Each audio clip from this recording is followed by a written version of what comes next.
दो दोस्त जंगल की ओर आगे जा रहे थे। सूखे पेड़ को काटने वाले थे। तभी उन दोनों को सुनाई दिया कि कोई आ रहा है, लेकिन देखने पर वहां कोई नहीं मिला। उन दोनों ने उस पेड़ को काटकर पाइप जैसे कुएं पर गिरा दिया। जैसे ही पेड़ काटना हुआ, एक बड़ा सा जानवर उन दोनों का पीछा करने लगा।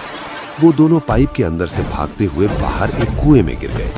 उन दोनों ने देखा कि जिसमें वे गिरे थे उसमें एक शीशा लगा हुआ था, जिससे बाहर के लोगों को देखा जा सके।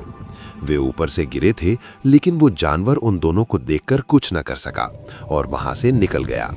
वे दोनों पानी के अंदर से शीशे की तरफ से झांकने लगे और फिर वहां से निकलकर भाग गए। बाद में दोनों कहने लगे कि जंगल दिन में जितना सुंदर लगता है, रात में उतना ही खौफनाक हो जाता है। उन्होंने कहा कि कोई भी रात में जंगल में ना जाए। We should never enter the jungle in the evening again.